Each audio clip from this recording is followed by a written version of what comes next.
magie, mais c'est un don rare que seules certaines personnes obtiennent à la naissance, les sorciers. Un jour, Coco rencontre l'un d'entre eux et le surprend à jeter un sort.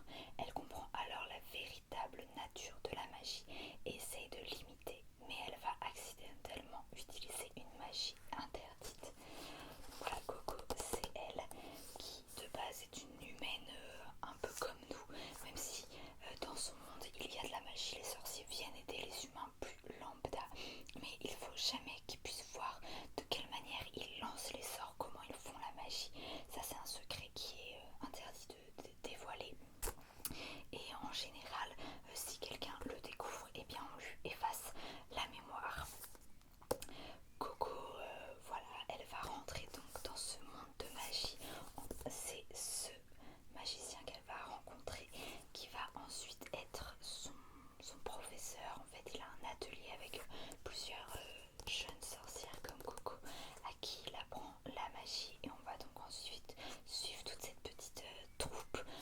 Lui, les trois autres filles, Coco et un autre, l'assistant en gros de ce sorcier. Puis petit à petit on rencontre d'autres personnages au fil des tomes, dont certains que j'aime vraiment beaucoup et d'autres moins évidemment.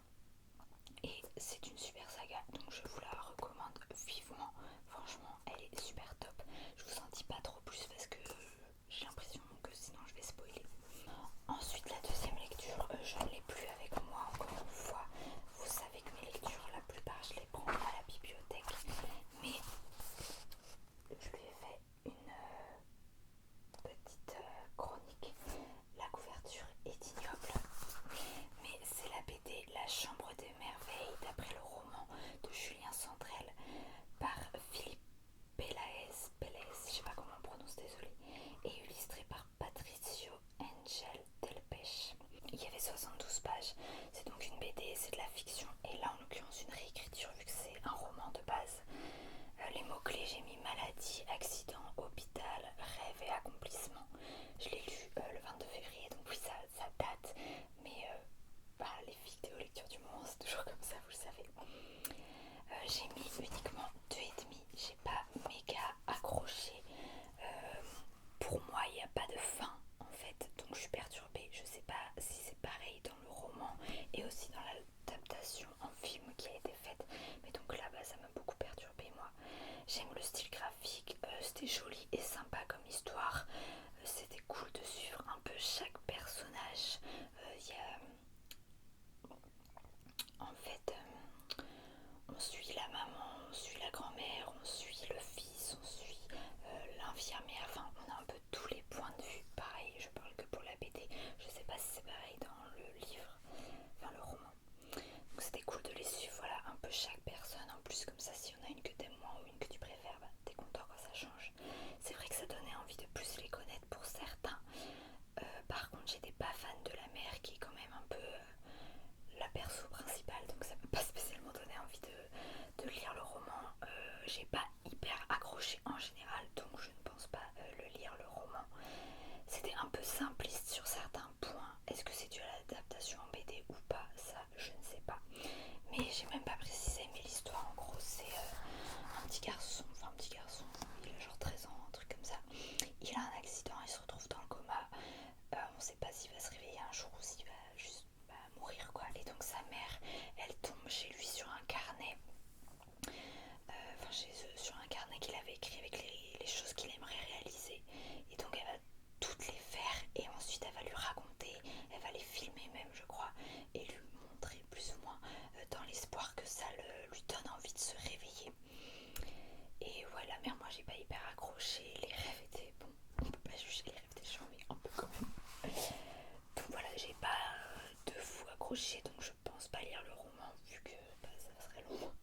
Et le film, je sais pas, après je sais qu'il y a des bons acteurs et actrices, mais voilà, c'était pas fou. J'ai dit 2,5 tout à l'heure, mais c'est 1,5.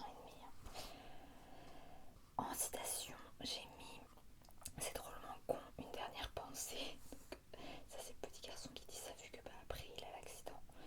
Et sinon, leur histoire, elle est triste à pleurer et aussi noire qu'ils sont lumineux. Et une autre, après chaque cauchemar se lève un jour nouveau. Maman attend l'aube de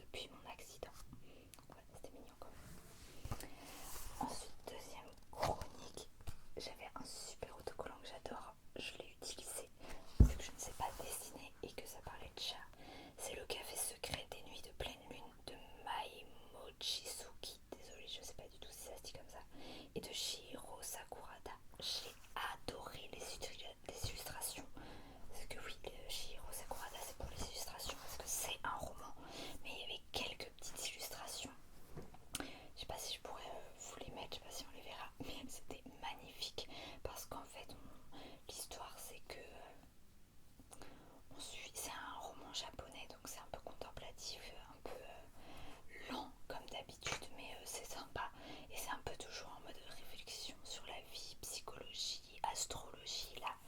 Et donc les gens qui avaient une problématique, on suit à chaque fois un personnage différent, mais ils sont un peu tous reliés. Et donc eux ils avaient l'impression que c'était lors d'un rêve, mais est-ce que c'était un rêve ou la réalité? Ils se retrouvaient à un café qui était là que les soirs de pleine lune, et c'était des chats en fait qui tenaient ce café et qui les servaient et qui leur apportaient une boisson et ou une nourriture adaptée en fait à leurs problématiques, à eux-mêmes, à leur signe astrologique, leur thème astral et tout ça. Et donc en fait les boissons et nourritures apportées à chaque petite histoire, chaque petit personnage étaient illustrés dans le livre et c'était trop beau, ça donnait trop envie. C'était très féerique, très poétique et tout. Et l'histoire, c'était sympa. J'ai mis 2,5 parce que c'est pas non plus palpitant et le plus prenant des livres, mais c'est sympa les livres japonais comme ça pour se détendre comme ça. 253 pages, roman, fiction japonais, mots-clés japonais, chat, amour, astrologie, quête de soi, développement personnel. Donc moi je suis plus trop fan du développement personnel, tout ça. Enfin, pendant une période j'étais à fond là-dedans et maintenant j'ai un peu du mal. L'astrologie j'aime bien et à chaque fois que je lis un truc comme ça me donne trop envie de m'y mettre à fond et après ça finit par me saouler. Je l'ai lu du 23 au 25 février. J'ai bien aimé, c'était un peu simplet et développement personnel pour moi, mais j'aime quand même ces lectures très contemplatives, douces et calmes des livres asiatiques. Voilà, c'est ce que je vous disais. J'ai beaucoup aimé le côté astrologie et ça m'a donné envie de me replonger dedans. Merci à l'autrice pour les explications et le nom pour les illustrations que j'adore d'ailleurs parce que oui, vous savez, je vous dis toujours que je galère à trouver qui font les illustrations, sauf quand on est dans les BD. Mais là, en fait, elle a fait tout un texte pour lui dans ses remerciements. En fait, il y avait toute une histoire comme quoi elle avait un jour découvert une illustration de ce monsieur, je crois que c'est un homme, qui en fait lui avait inspiré ce livre et après s'était dit ça serait génial si en plus il pouvait me faire des illustrations dedans et c'est arrivé. Donc c'était presque aussi sympa que l'histoire en elle-même, enfin que le livre, d'avoir cette petite histoire sur l'autrice. Je crois que c'est une femme, enfin au féminin et au masculin pour l'illustrateur.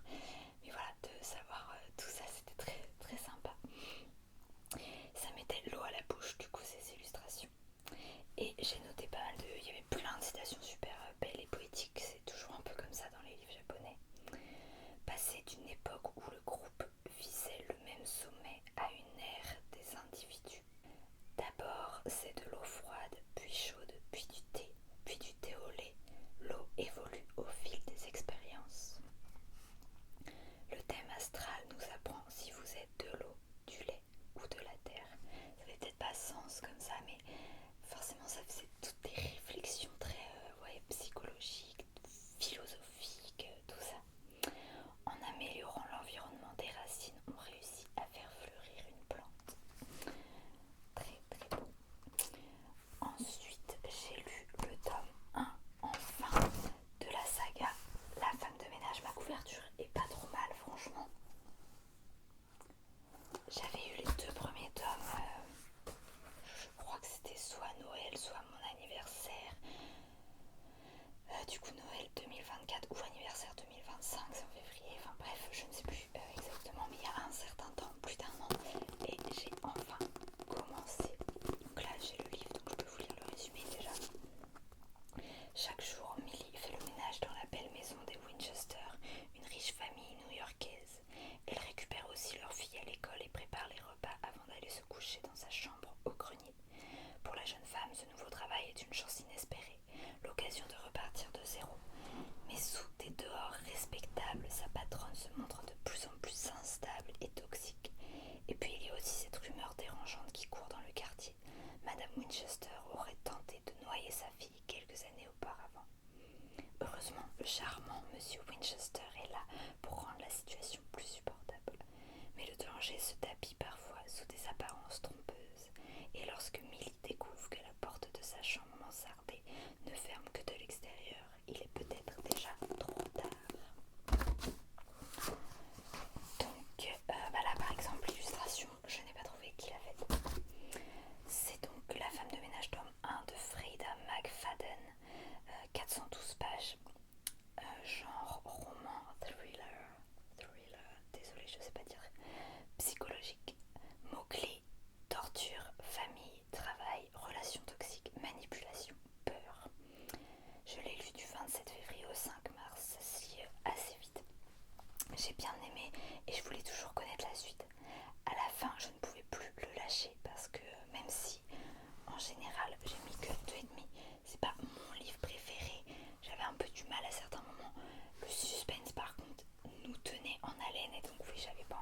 lâché, surtout à la fin. J'ai largement préféré la deuxième partie qui est du point de vue de Nina parce que je préfère son personnage, plus il y avait les mystères qui commençaient à se résoudre. Donc oui, en fait on a la moitié du livre, au moins, qui est du point de vue de Millie. Donc on a un prologue au début que j'ai compris qu'à la fin qui était vraiment la personne qui parlait dans ce prologue. Je vous dirai pas qui. Et ensuite on a une première partie. Si j'y arrive, non. Qui est du point de vue de Millie, donc celle qui va travailler chez eux. Et après, ah oui c'est plus que la moitié, enfin bref. Après on a enfin le point de vue de Nina. Emily elle m'a gavé, donc c'est pour ça aussi que c'est pas autant une lecture géniale parce que voilà, Millie elle me saoulait. Donc la deuxième partie par contre voilà j'adorais, je préférais le point de vue de Nina, il y avait plein de choses qui commençaient à s'expliquer mais en même temps j'avais absolument pas compris la fin pour autant. Millie m'a saoulée car elle est débile, elle se rend compte des choses, hein, faut pas dire, c'est pas qu'elle est naïve ou qu'elle est débile dans le sens elle se rend compte de rien, non elle s'en rend compte, elle le dit, mais plonge dedans quand même. Genre, arrête, t'es débile. Du coup, ça c'était assez saoulant. En fait, j'ai pas envie de spoiler, donc je vais dire, il y a un personnage qui est horrible. Il y a beaucoup de torture, surtout vers la fin. C'est très très glauque. Donc moi, je pense pas que j'irai voir le film parce que de base, je l'ai enfin lu en me disant bon comme ça, je pourrais aller voir le film. Après, je voulais lire le livre d'abord. Je n'irai absolument pas voir le film. Déjà, j'ai vu l'avis de Christiane Tran qui a l'air d'être beaucoup moins sensible que moi et qui a dit qu'elle avait grave fermé les yeux parce que c'était horrible. Et moi après la lecture des fois des moments déjà c'était wow wow wow, mais alors j'ai jamais de la vie, je veux voir ça en image hein. Donc je ne pense pas que j'irai voir le film finalement. Par contre j'ai bien envie de découvrir les prochains tomes à la fin, ça donne grave envie. Et en plus j'ai parlé avec quelqu'un de ma famille qui les a lus et qui m'a dit que en fait chaque tome pouvait se lire en fait indépendamment, ne se suivait pas vraiment parce que je demandais est-ce qu'il faut avoir lu un, deux ou trois tomes avant de voir le film, et non en fait le film correspond que au tome 1 et ce n'est pas la même histoire dans le tome 2, donc ça me donne envie de voir encore plus, même si je pense que ça peut pas se lire totalement indépendamment parce que vu la fin du 1 il y a quand même une suite logique je pense, mais à voir. En tout cas ça me donne grave envie de les lire. Et d'ailleurs, là au moment où je parle, ça fait longtemps que j'ai lu le tome 1 et je vais bientôt lire le tome 2. Donc citation. Je n'avais pas la force de prendre sa vie. J'ai essayé de piéger Millie pour qu'elle le tue. Autre citation. Je n'oublierai jamais ce jour, le soulagement que c'était d'écraser le presse-papier contre le crâne de ce salaud, de le voir enfin s'immobiliser. Ça valait presque toutes mes années en prison. D'ailleurs, ce truc il y a une personne qui a fait quelque chose et qui ne méritait pas d'aller en prison, ou du moins pas autant, pas de cette façon. Mais bon, dans le monde dans lequel on vit, c'est pas étonnant. Et ensuite, dernière lecture dont je vais vous parler, c'est une BD que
votre mère elle est quelqu'un de bien, ou même elle fait des petites choses pas bien, mais il y a une différence entre être quelqu'un d'horrible ou avoir des défauts quoi. Mais elle, dans son cas, voilà, sa mère elle est mauvaise pour elle, pour sa santé, même pour sa famille, sa nouvelle famille, on va dire, ses enfants, son mari. Et voilà, je trouvais ça bien qu'elle dise ça. Et donc, j'ai apprécié ça et qu'elle fasse comprendre que ce n'est pas une raison, que ça n'excuse pas tout et parfois il vaut mieux couper les ponts. Oui, ça n'excuse absolument rien. J'avais pas eu de citation parce que pas spécialement et que j'ai, même si j'en ai peut-être noté une, j'ai dû oublier ensuite de l'écrire dedans. Donc voilà. Mais c'était sympa, c'était intéressant. Donc voilà, ça parlait de relations toxiques. Là, la personnage, sa mère, bah, est toxique envers elle. Et donc elle essaye de. Elle est très. Elle est très sympa au final la fille parce qu'elle essaye de pas couper les ponts justement avec sa mère, de faire des efforts, de faire un travail sur elle-même alors que c'est clairement pas elle le problème. Mais elle voit bien que ça marche pas. Et des fois c'était un peu saoulant en mode tu te dis mais arrête en fait, c'est bon, ta mère elle est nulle, tu la dégages en fait. Et ou des fois tu pourrais un peu lui répondre, lui dire tout